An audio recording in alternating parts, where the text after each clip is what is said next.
Assalamualaikum warahmatullahi wabarakatuh. Kembali lagi bersama saya Yuyun Puji Lestari yang kali ini akan membahas materi mengenai persamaan dasar akuntansi.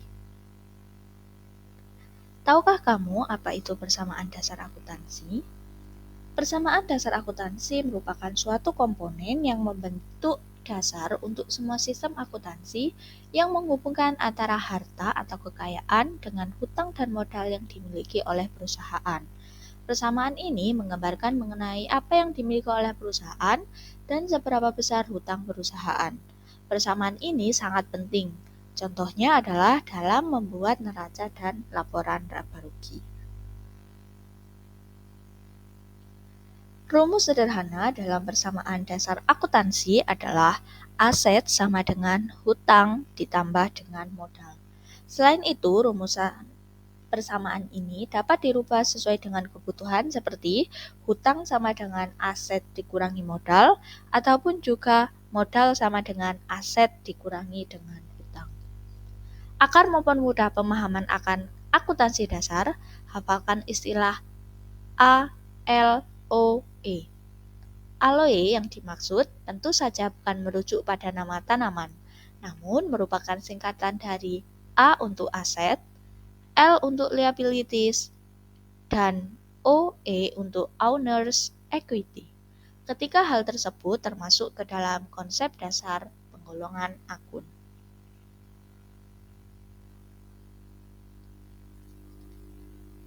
Komponen persamaan dasar akuntansi. Yang pertama ada akun aktiva atau aset.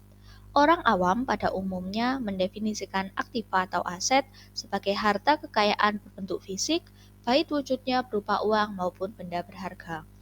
Namun dalam akuntansi, akun aktiva ini merujuk pada segala bentuk kekayaan yang dimiliki oleh perusahaan, baik yang terlihat misalnya uang ataupun tanah, maupun yang tidak terlihat seperti hak paten, asalkan kekayaan tersebut dapat dikonversikan nominalnya ke dalam satuan mata uang.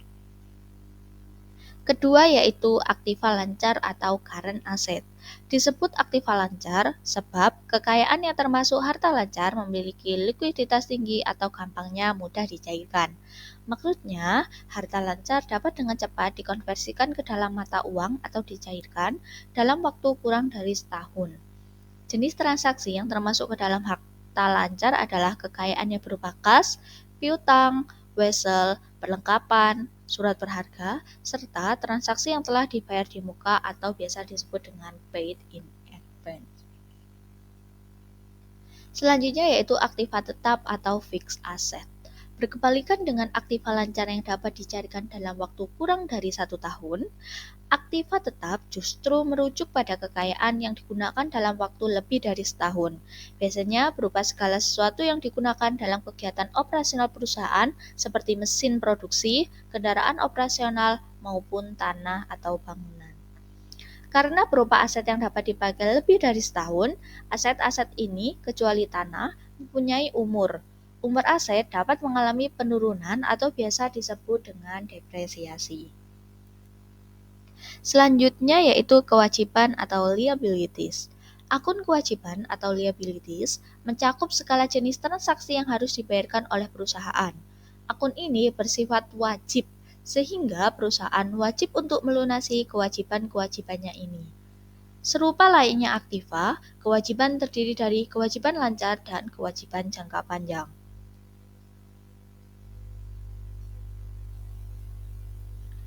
Utang lancar atau kewajiban lancar atau bisa disebut dengan current liabilities. Kewajiban yang harus dibayarkan oleh perusahaan dalam batas waktu kurang dari setahun. Kewajiban ini antara lain terdiri dari utang usaha, beban yang harus dibayar, dan pendapatan yang diterima di muka. Selanjutnya yaitu utang jangka panjang atau long-term liabilities, mencakup kewajiban atau utang yang harus dibayar dalam jangka waktu lebih dari setahun. Misalnya, utang obligasi ataupun utang lainnya dengan disyaratkan dengan jaminan. Terakhir yaitu ekuitas pemilik atau owner's equity. Akun ekuitas pemilik berisi segala jenis kekayaan yang diinvestasikan untuk menunjang jalannya bisnis perusahaan. Ekuitas terdiri dari dua, yaitu modal internal dan modal eksternal. Ekuitas internal adalah modal yang didapatkan sendiri, contohnya hasil keuntungan dan modal awal bisnis. Sedangkan ekuitas eksternal dapat dilihat dari sumber luar, misalnya suntikan dana dari investor.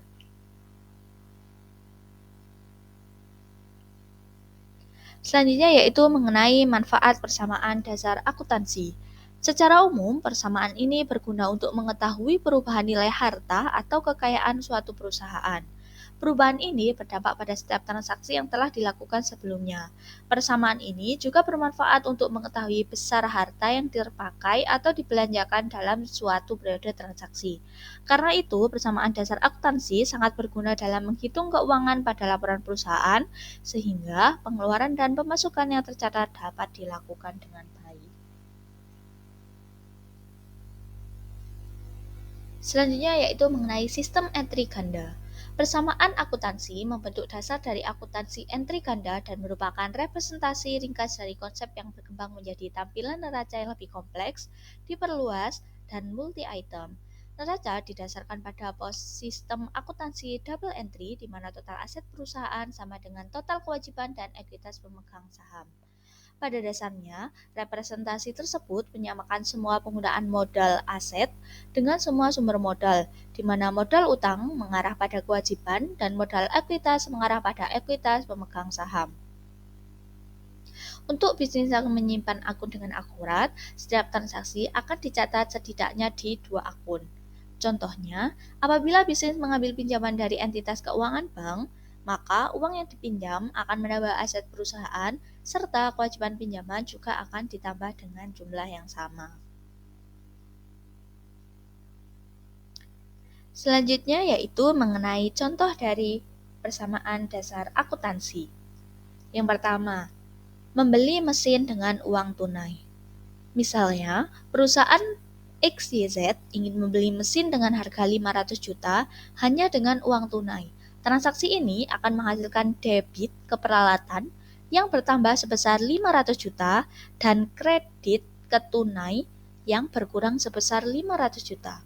Efek bersih pada persamaan akuntansi adalah sebagai berikut. Aset sama dengan liabilitas ditambah dengan ekuitas. Sesuai pada soal, aset berupa peralatan akan bertambah sebesar 500 juta, kemudian aset berupa kas akan berkurang sebesar 500 juta.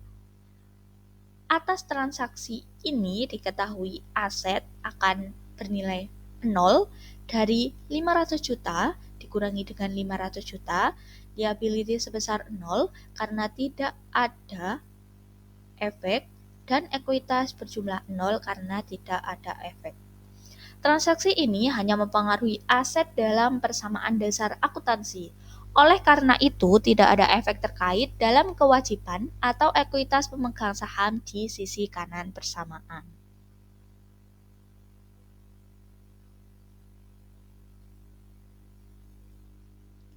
Contoh yang kedua, perusahaan XYZ ingin membeli mesin seharga 500 juta, tetapi mereka hanya memiliki uang tunai sebesar 250 juta dalam kepemilikannya. Perusahaan diizinkan untuk membeli mesin ini dengan pembayaran awal sebesar 250 juta, tetapi jumlah yang tersisa akan menjadi utang kepada produsen penyedia. Atas transaksi ini akan dicatat berdasarkan PDA, aset sama dengan liabilitas ditambah ekuitas saham. Atas transaksi ini, aset akan bertambah sebesar 500 juta berupa peralatan, aset berkurang 250 juta berupa kas. Pada sisi kanan, liabilitas akan bertambah sebesar 250 juta karena adanya kredit dan ekuitas tidak bertambah. Di akhir kita ketahui pada sisi kiri berjumlah 250 juta dan sisi kanan berjumlah 250 juta. Berdasarkan transaksi di atas akan menghasilkan debit ke peralatan sebesar 500 juta. Bertambah Kredit ke utang usaha bertambah 250 juta dan kredit ke kas berupa 250 juta.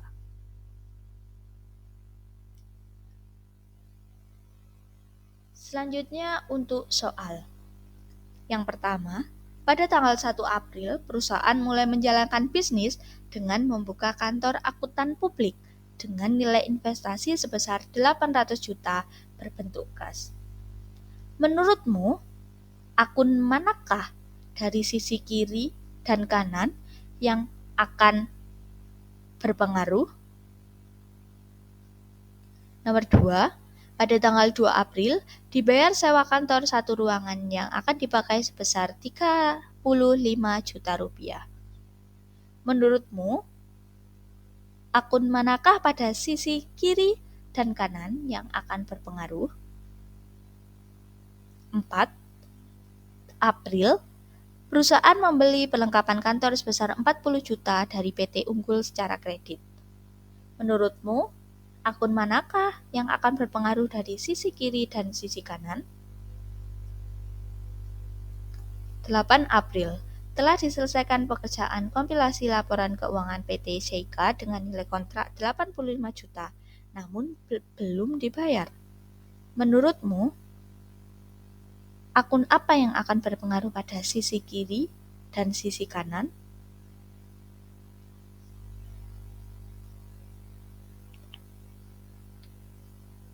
Nah, berdasarkan soal, sekarang kita bahas. Pada transaksi 1 April 2021, transaksi yang terjadi pada tanggal ini adalah investasi pemilik untuk mendirikan perusahaan. Maka yang bertambah adalah pada akun kas sebesar 800 juta dan pada akun modal senilai 800 juta. Kemudian pada tanggal 2 April 2021, transaksi yang terjadi pada tanggal ini adalah pembayaran sewa kantor sebesar 35 juta. Maka akibat transaksi itu, akun kas berkurang senilai 35 juta karena dipakai untuk membayar sewa satu ruangan, dan akun modal berkurang 35 juta karena beban sewa mengurangi modal perusahaan.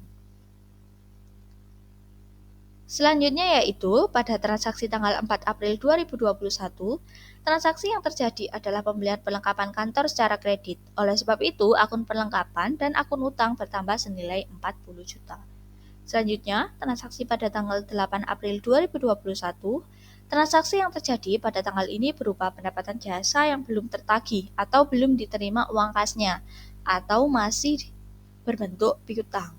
Oleh sebab itu, transaksi ini akan menambah akun piutang dan akun modal senilai 85 juta. Demikian pembahasan mengenai persamaan dasar akuntansi ini. Semoga bermanfaat untuk menjadi bacaan untuk teman-teman semua. Terima kasih.